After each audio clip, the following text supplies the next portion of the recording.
mitos y verdades del sueño en los niños.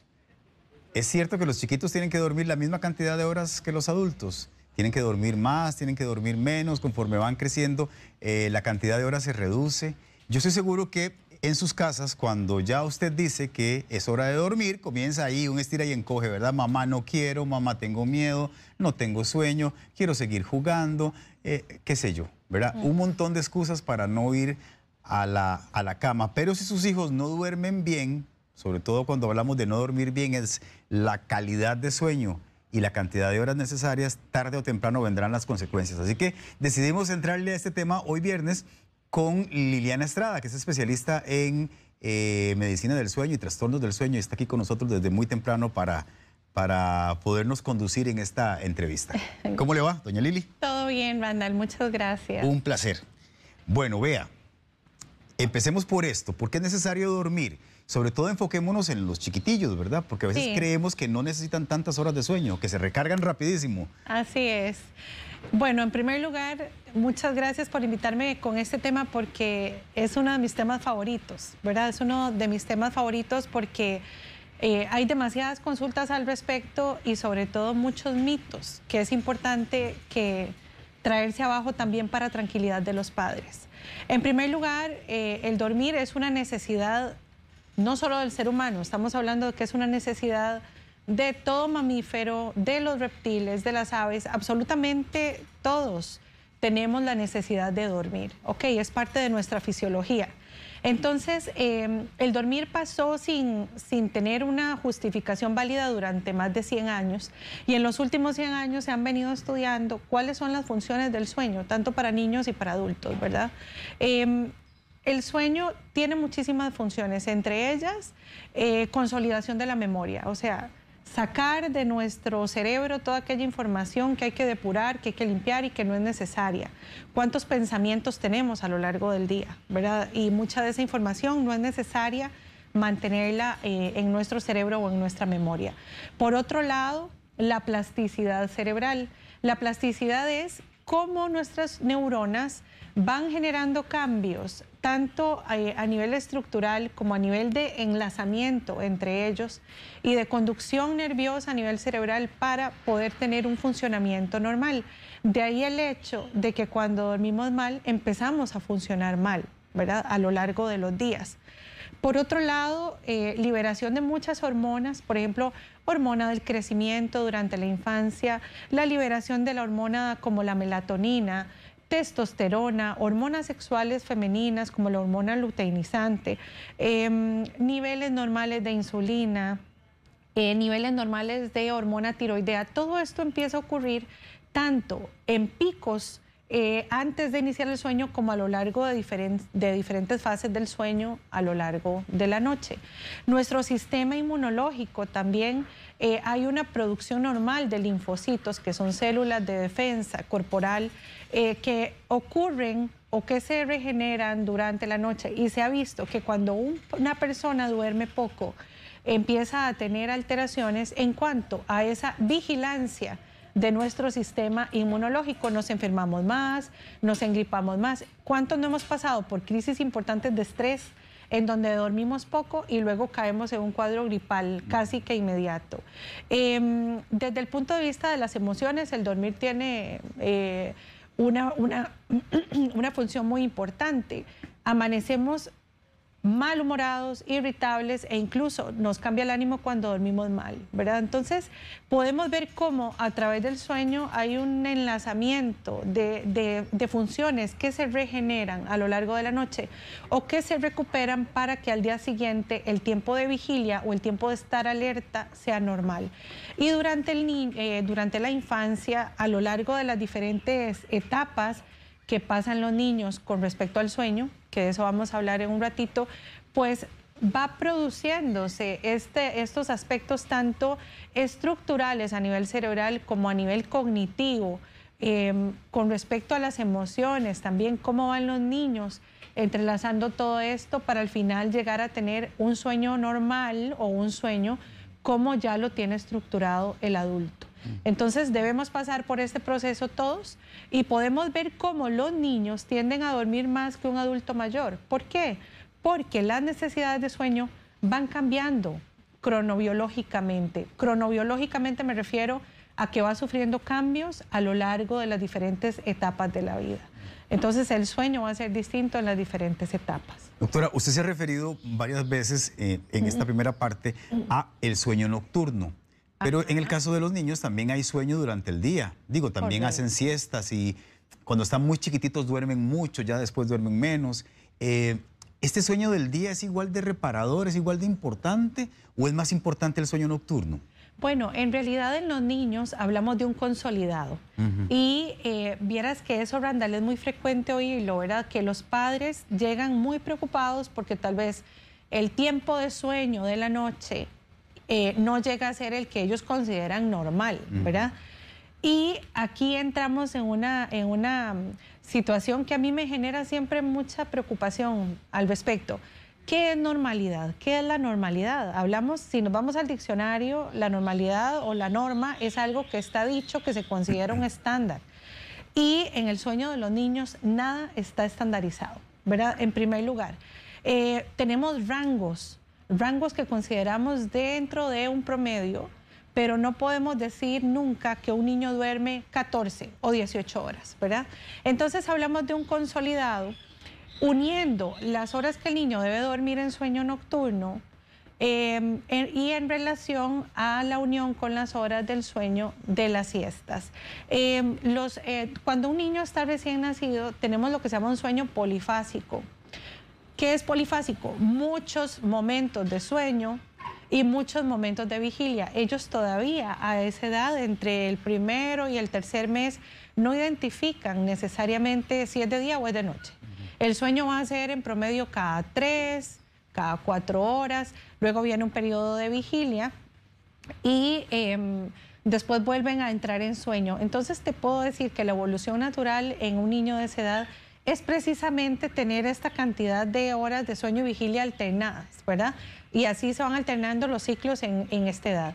Ya cuando se hacen un poquito más grandecitos, que ya hablamos incluso niños de 1 año a los 5 años en promedio, ya hablamos de que el tiempo de sueño nocturno va siendo predominante en cuanto a que ya vamos a ir tomando como un patrón más parecido al del adulto, sobre todo después de los 6 meses, en donde los bebés ya van a dormir más o menos más horas en la noche y van a tener menos horas de sueño durante el día, pero haciendo siestas igual. Y aquí hay una gran preocupación. Los padres creen que el niño debe dormir X cantidad de horas en la noche y que además debe cumplir 2 siestas fijas y por tanta cantidad de horas. Y ahí entramos en lo que es la falla en la expectativa de los padres, ¿verdad? Si yo leo algo, si tengo libros de consulta en donde leo que los parámetros deben ser tantos o el parámetro de normalidad es tal, entonces no damos chance a la diversidad que tiene que haber a esta edad.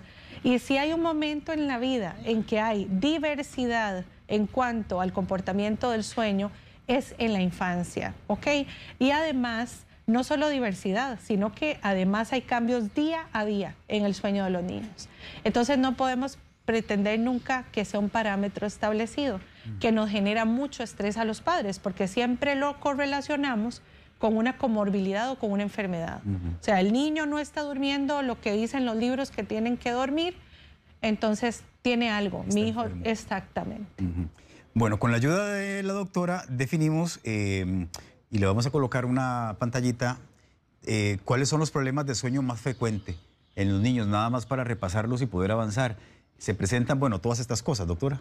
Sí, aquí hablamos de trastornos. Ya cuando hemos dilucidado que el niño en realidad no tiene, o sea, no tiene un trastorno meramente comportamental, porque voy a aclarar que la mayoría de lo que llamamos trastornos del sueño en niños no son trastornos. No hay una verdadera patología, sino que simplemente lo que te decía, una expectativa de los padres que no se cumple.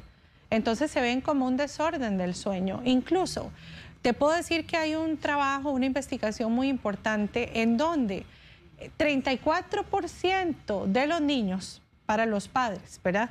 El 34% de los niños de los 0 a los 6 meses tenían trastornos del sueño.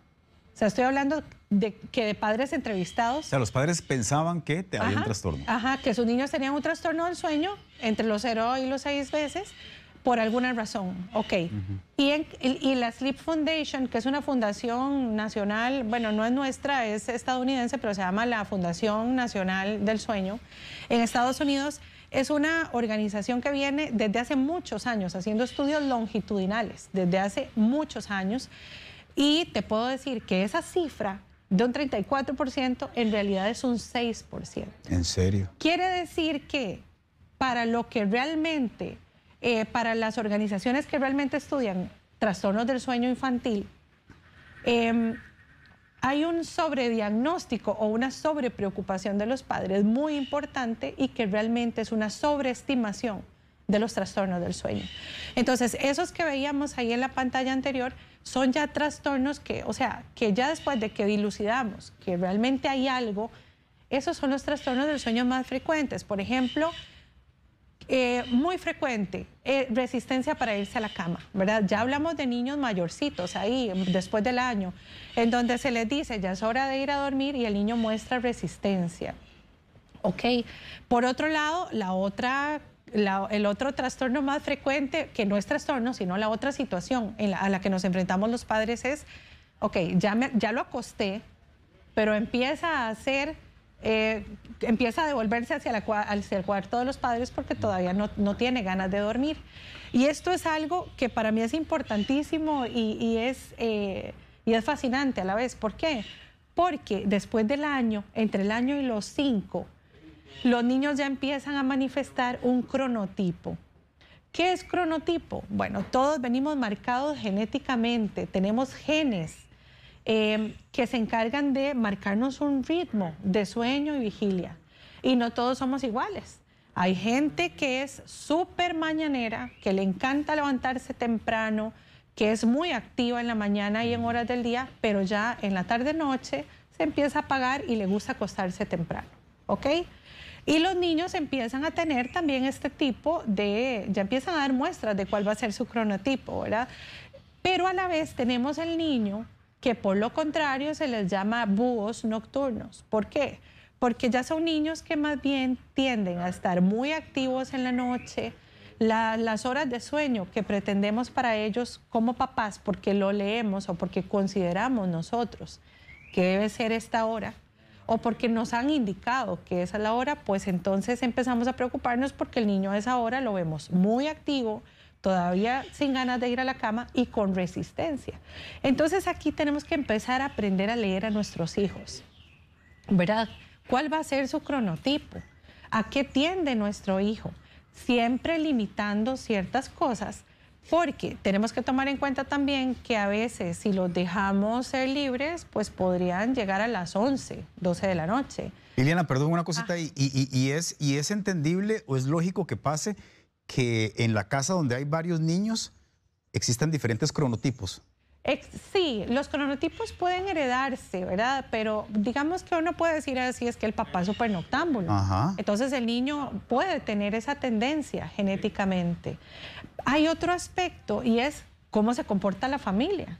Yo he tenido familias que llegan a mi consulta porque el niño no se quiere dormir a las 7:30, pero hay que entender que, por ejemplo, el papá llega a las 11 de trabajar, a las 11 de la noche hay teles encendidos, luces encendidas en la casa, actividad social, ¿a qué va a aprender al niño? Va a atender a adaptarse al comportamiento social de la familia, porque esa es su diada, eso es su espacio vital. Entonces, los comportamientos tienden a aprenderse también. Pero claro, podemos tener en una familia niños que tienen cronotipos distintos, el que se acuesta muy temprano sin problema y el que tiene resistencia para irse a la cama porque tiende a acostarse más tarde. Y además, vamos a tener niños de diferentes edades, en donde unos van a estar en una etapa del crecimiento y del sueño, y otros van a tener también otra etapa de sueño diferente, y eso también es un conflicto para Y eso nosotros. para ustedes los papás, ¿verdad? Eso le iba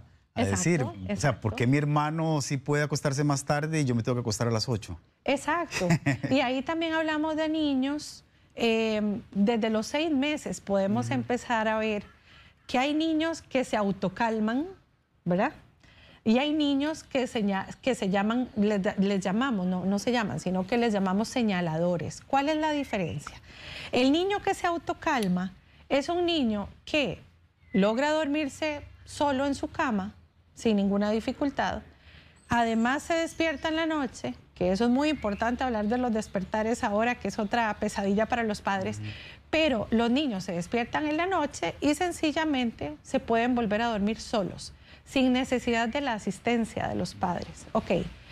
Y tenemos niños señaladores que son los niños que necesitan que se les vuelva a hacer o a tener lo que tuvieron antes de iniciar el sueño, al inicio, para poder volverse a dormir.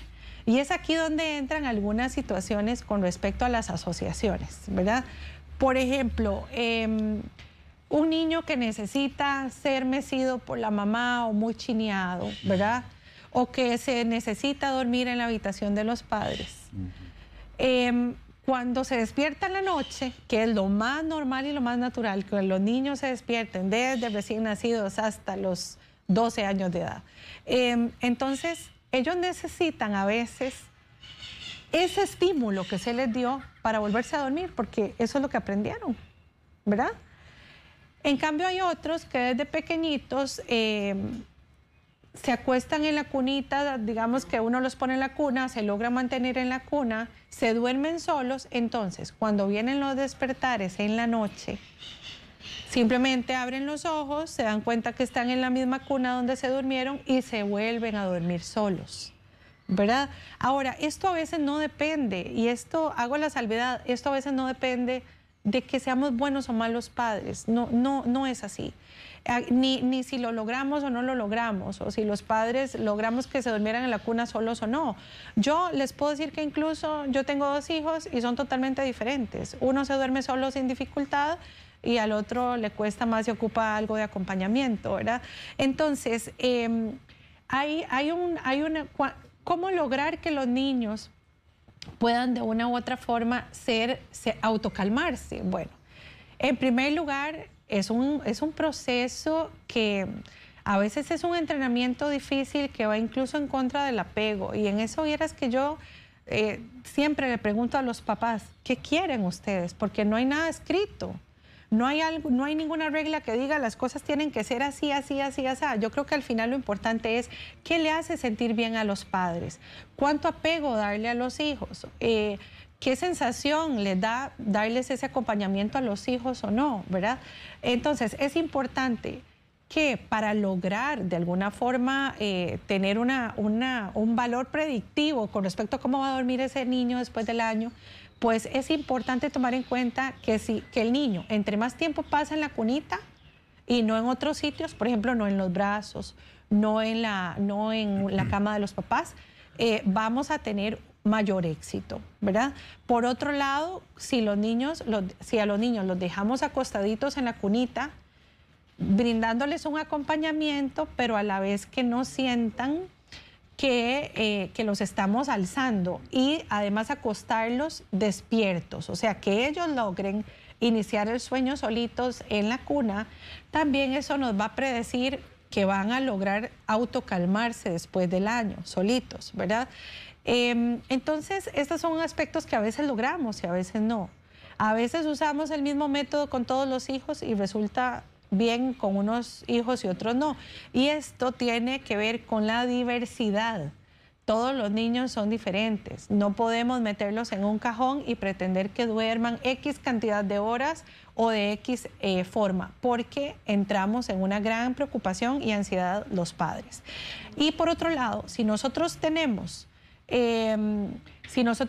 parámetros que cumplir y una angustia permanente con respecto al tema, entonces vamos a imaginarnos trastornos del sueño que no hay y vamos más bien a generarle al niño mucho estrés con respecto al tema de aprender a dormir. Y los niños deben aprender a dormir sin lágrimas, ¿verdad? Que sea un proceso natural.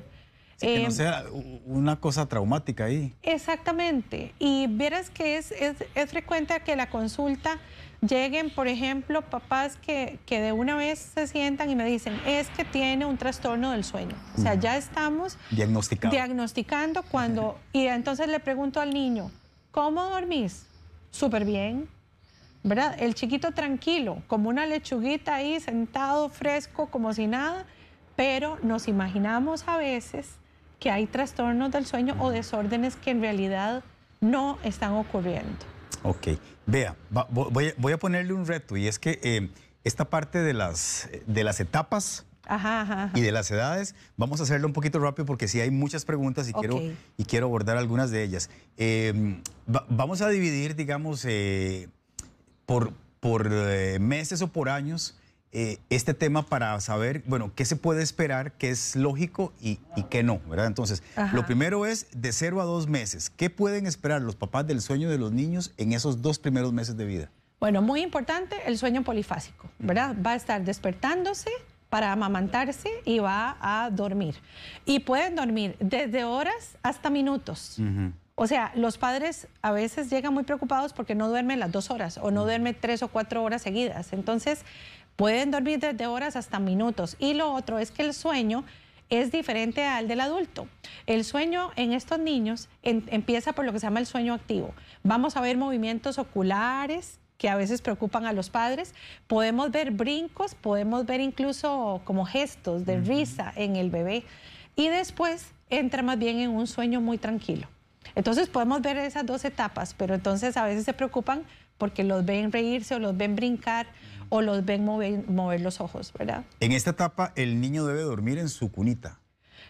Pues... ¿O puede dormir con los padres? Te puedo decir que no hay un parámetro. O sea, lo único que se recomienda es que no duerman a la par de los papás, pero ya por un riesgo de muerte súbita en la cuna, ¿verdad? Que ahí hablamos ya, por ejemplo, de que no hay que tenerlos con sobrecalentamiento, que tienen que estar en superficies rígidas y dormir boca arriba, nunca boca abajo. Y cuando les ponemos una cobijita, tienen que tenerla bien fijadita hacia los lados y no más arriba del tórax, ¿verdad? No podemos tener almohadas ni juguetes alrededor de la cuna, tienen que estar libre el espacio. Es importante porque a veces la cuna está llena de cositas, ¿verdad?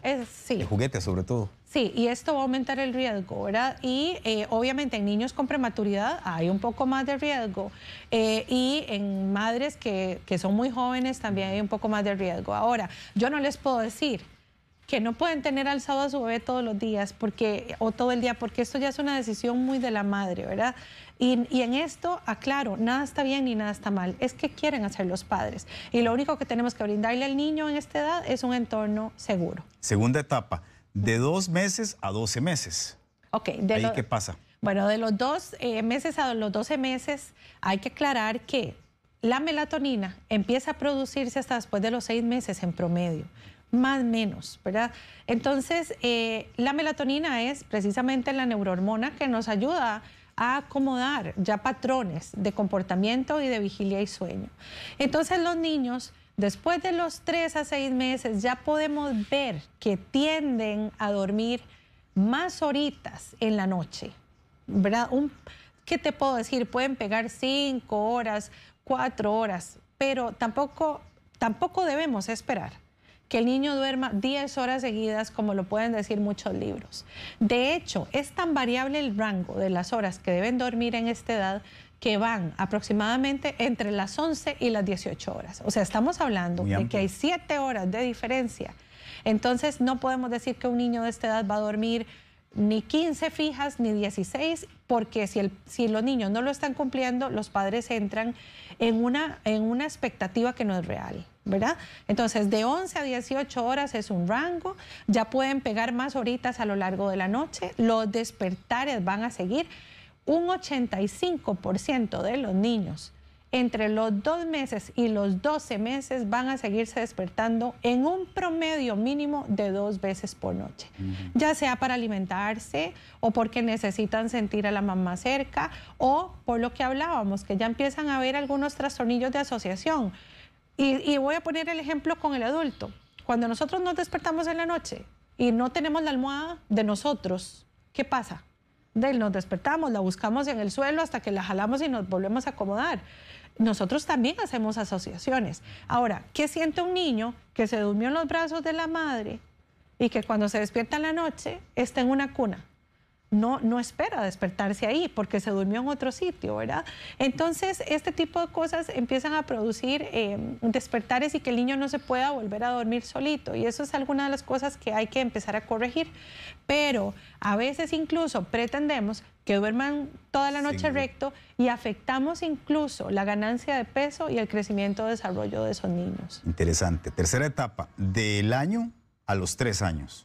Ok, del año a los 3 años, muy importante. Del año a los 3 años ya los niños empiezan a mostrar el cronotipo. Entonces ya tenemos que ir observando cuáles son sus tendencias.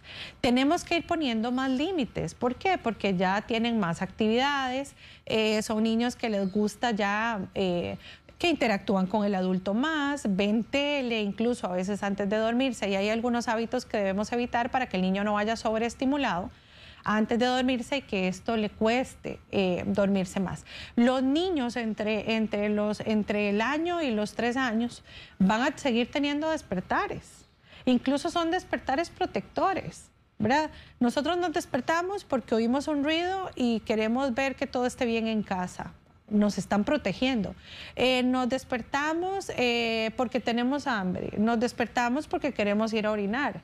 Entonces, los despertares no son enemigos, son factores protectores. Aquí el tema, aquí la preocupación mayor es ¿qué busca el niño en el despertar, verdad? Es muy lógico también que empiecen a venir y a hacer viajes a la cama de los papás porque ocupan un poco de acompañamiento, porque hay apego. Necesitan sentir la seguridad de papá y mamá también y de que están ahí y de que sus necesidades van a ser atendidas. Durante esta edad también es más frecuente que ya tengamos material para algunos pensamientos. Por ejemplo, ya nos empieza a preocupar que si mamá se va al trabajo y no vuelve, ¿qué va a pasar conmigo? Empiezan a ver ya empieza a haber angustia de separación. Podemos tener pesadillas porque ya ven algunas cosas, algunos contenidos en televisión, etcétera. Sí, cositas que vieron durante el día y luego en la noche, mamá, tengo miedo. Exacto, se imaginan al monstruo que le sale debajo de la cama, al payaso, sí. Entonces empiezan a tener ya este tipo de situaciones. Empiezan a tener control sobre la vejiga, sobre el estímulo de vejiga llena. Entonces, cuando se duermen y la vejiga está llena, por ejemplo, pueden haber ya como mayor posibilidad de que hayan terrores nocturnos, sonambulismo, este tipo de trastornos que ya tienen que ver incluso con algunos otros estímulos que el niño percibe, ¿verdad? Y que pueden despertarlos. Lo más importante es que en esta edad vamos a tener aproximadamente un promedio de 9 a 13 horas de sueño, ¿verdad? Para que también sepan que hay un rango, o sea, no está mal el que duerme 9, ni es subóptimo. Simplemente mi niño duerme 9 horas y otro duerme 13, pero no es anormal.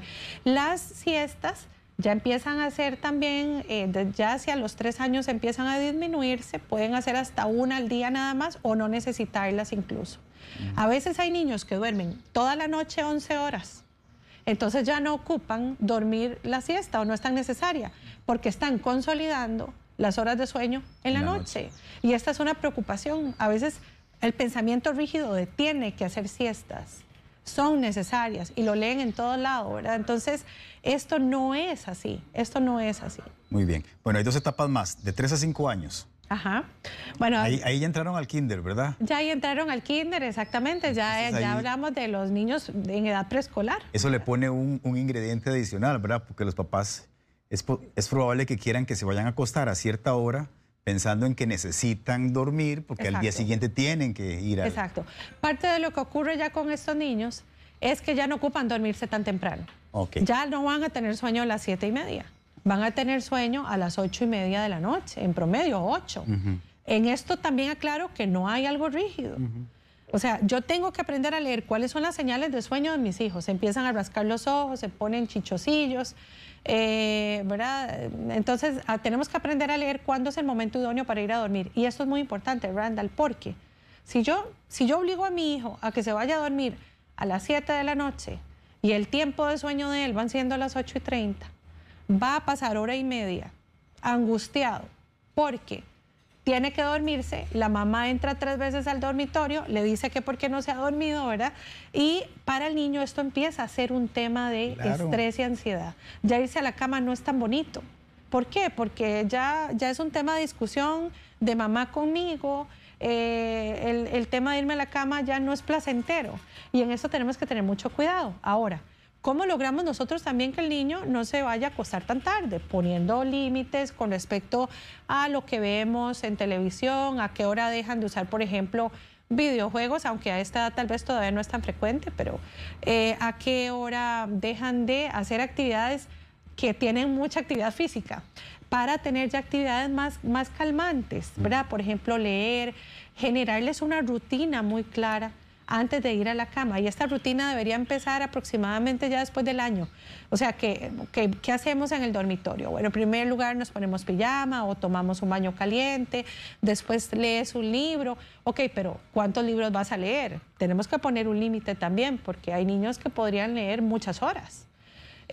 O la rutina va a ser que yo te voy a acompañar y yo te voy a leer un libro. A muchas mamás nos encanta entrar con ellos y rezar con ellos o leerles el libro y hasta después dejarlos solitos en la cama e irnos. Y aquí tenemos que hacer hasta uso de la imaginación. He tenido en la consulta mamás, por ejemplo, que hemos tenido que utilizar sprays para matar monstruos en la noche, ¿verdad? A los niños muy fácilmente se les puede tratar esta parte cognitiva, estas preocupaciones y decirles, vamos a poner un spray en la noche, vamos a matar todos los monstruos, ¿dónde crees que están? ¿Verdad? E incluso si han soñado durante la noche o pesadillas en relación a los monstruos y todo, es algo incluso que debemos retomar al día siguiente y decirles, ¿con qué soñaste anoche? ¿Y vos crees que eso es real, es mentira? ¿Alguna vez has visto un monstruo realmente? ¿Te ha salido un monstruo de verdad debajo de la cama? Y te va a decir que no. Entonces, ya aquí es muy importante también el acompañamiento a veces psicológico, porque hay trastornos del sueño que ya no ocurren ocasionalmente. Una pesadilla ocasionalmente es algo normal y súper natural. Los terrores nocturnos también. El tema es cuando se vuelven tan frecuentes que ya producen una disrupción del sueño en los niños. Muy bien. Bueno, y para terminar esta parte, vamos a ir a una gran etapa, que es entre los 6 años y entre los 12. Ajá. Que ya ahí estamos entrando en la adolescencia, además. Exacto, exacto. Bueno, aquí hacen un pico muy importante en la producción de melatonina. Si hay una edad en la vida del ser humano en que producimos mucha melatonina, es en esta edad. Para luego caer después de los 12 años. Entonces, a esta edad es cuando es más fácil a veces que sientan somnolencia más temprano. Pero además estamos en la edad en que ya buscan más estímulos. Van a fútbol a clases tarde o se quedan viendo tele con los papás o esperan a los papás para jugar con ellos y estar con ellos un rato. Entonces ya aquí tenemos otro tipo de situaciones, pero que tienen más que ver con la edad del niño y con sus nuevos intereses, ¿verdad? En esta edad los límites tienen que ser muy claros, ya los niños entienden por qué les vas a poner ciertos límites, entienden también por qué cognitivamente deben dormir. Y es aquí en esta etapa donde empezamos a ver ya algunas afectaciones, que ahí entro a lo que decías, ¿verdad? Algunas consecuencias del mal dormir, en donde los niños empiezan a tener ya, por ejemplo, afectaciones con respecto al aprendizaje. Van a la escuela y tienen sueño durante el día. Los maestros nos reportan que tienen sueño durante el día y que se quedan dormidos o que están poco atentos. Y es justamente aquí donde podemos empezar a ver ya clínicamente cuando el niño está durmiendo poco, ¿verdad? Para la edad.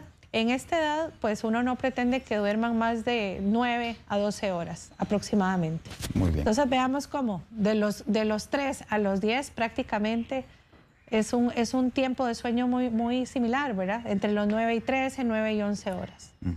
Montserrat Chanto dice, yo tengo una consulta en un bebé de 4 meses.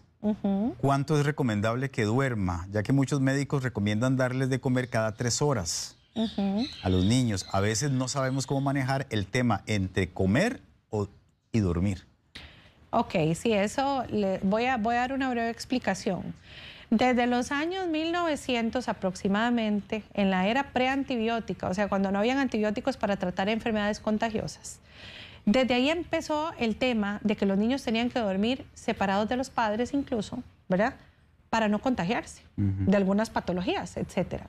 Entonces, desde ahí se empieza con este tema de que los niños tienen que ser independientes. Y es algo incluso que John Watson, que es una de las personas que más trabajó con el tema de la independencia en los niños, pues de ahí fue de donde se marcaron los horarios entre él, ¿verdad? Y luego Truby King, que fue otra persona que ya fue en los 1924, que ya fueron personas que incluso fueron los que establecieron esto, de que el niño tiene que comer cada 3 horas y que ser levantado por los padres, porque si no puede pasar algo. Ahora, no lo veamos tan negativamente. También Truby King fue una de las personas que más habló de la lactancia materna, de la importancia de mantener la leche materna más allá del año, ¿verdad? Pero a la vez nos dejan esa herencia de cuántas horas debe dormir un niño, parámetros de horas, ¿verdad?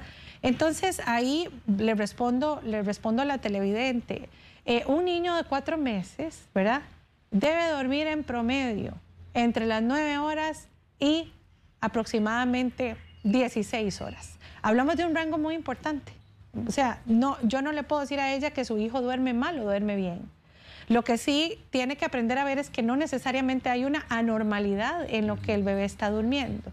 Y pues los pediatras, en eso total respeto, porque incluso yo desconozco en este momento cómo están los parámetros en cuanto a las horas de cada cuánto los deben despertar. Sí les puedo decir que hay tendencias en donde se les dice al niño o se les dice a los padres que deben dejar al niño dormir ya después de los 4 meses, como para que vaya acomodando su reloj biológico también, ¿verdad? Y no necesariamente tiene que haber una obligación para despertarlo. Durante el 1er y 2.º mes, esto sí es más importante por el riesgo de que haya disminución en la cantidad de glucosa, ¿verdad? Que puedan haber hipoglicemias en el bebé y todo, por el riesgo de muerte súbita en la cuna también, etcétera. Pero digamos que el tema es más que va a depender de cómo vaya el niño comportándose.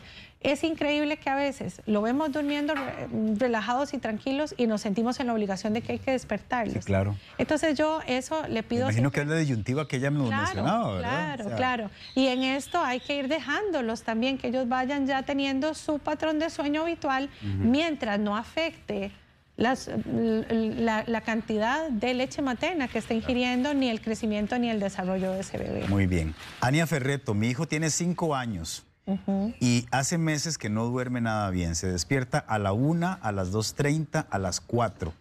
Prácticamente no duerme nada y obvio yo tampoco. Ajá. Ya probé esencias, baños relajantes y nada. ¿Qué más puedo hacer? Bueno, ahí es importante ver el caso de forma muy integral, porque pueden haber asociaciones. ¿Cómo se duerme el niño? ¿Qué es lo primero que hace cuando ya se va a la cama por primera vez? ¿Y qué le estamos ofreciendo durante los despertares? ¿Está en el mismo lugar?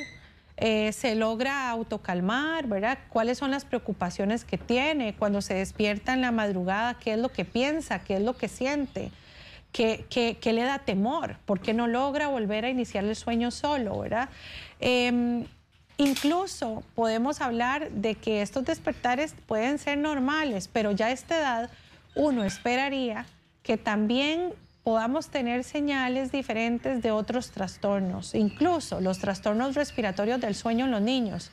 O sea, el ronquido, las pausas respiratorias, el sueño sumamente intranquilo, son aspectos que tenemos que aprender a ver, o sueño con mucho movimiento, para descartar también que hayan otras alteraciones que ya son una patología, que ya sí corresponden a un trastorno, ¿verdad?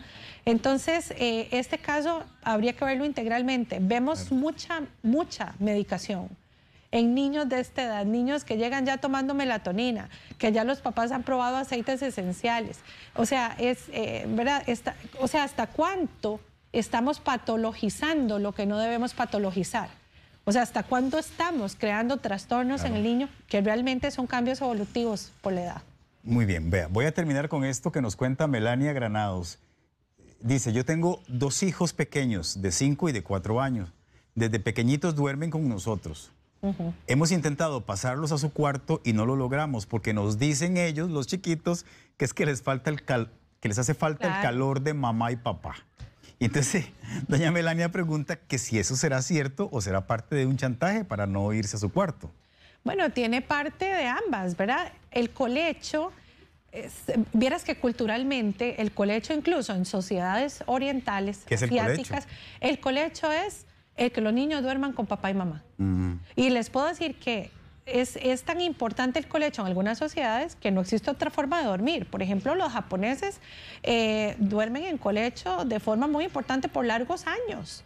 Incluso aquí es donde se da una tendencia muy bonita que se llama el breast sleeping, o sea, es el niño que duerme con la mamá y que tiene lactancia materna exclusiva a demanda. Entonces empieza incluso a haber una interacción muy bonita entre la madre y el bebé, ¿verdad? Que la madre siente en su rango sensorial al bebé y se intercomunican de una forma incluso ¿verdad? Que no la podemos entender. Entonces, el colecho no está mal. Ahí el tema es si ellos ya los quieren sacar de la cama, pero entonces ¿a qué los enseñamos? Si están durmiendo en cama papá y mamá es porque lo permitimos en algún momento. No hay nada más rico que dormir con papá y mamá. O sea, nada que nos dé más seguridad, nada que nos establezca a nosotros más tranquilidad. Claro. ¿Verdad? Yo les pregunto a algunos papás, ¿qué pasa cuando usted lo pasa a su cama? Ah, no, doctora, se duerme de inmediato. Claro, ¿verdad? Esa sensación es importante. De protección. Ahora, protección. Ahora, obviamente hay parte de chantaje también porque les encanta, pero llega a ser incómodo para los papás. Llegan a ver dos niños en una cama que por más que sea una cama grandísima, pues no vamos a dormir cómodos, ni amanecen bien los niños, ni amanecemos bien nosotros.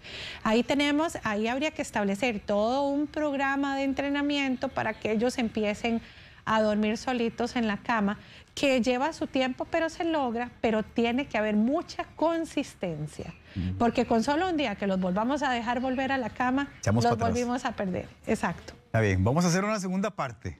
Ok. Con este tema es súper interesante. Del pasarlos al cuarto de ellos y no dejarlos ya dormir con los papás. Así es. Muchísimas gracias, Liliana. No, gracias a ustedes, Brandon. Y lo más importante es educar y que los papás entiendan que lo que hay es una gran diversidad. Así es. Bueno, 2221-9659. También está el 8929-0580, que son dos números que están apareciendo allí. Y a la doctora la pueden contactar también por su sitio web, que es www.sleepmedcostarrica.com, así como está apareciendo. Exacto, y en nuestras redes sociales también, como doctora Liliana Estrada, que normalmente posteamos información importante también. Bueno, muy bien, muchas gracias. Estoy seguro que fue de gran ayuda para muchos papás porque había muchos conectados. Ese es el fin, Gracias.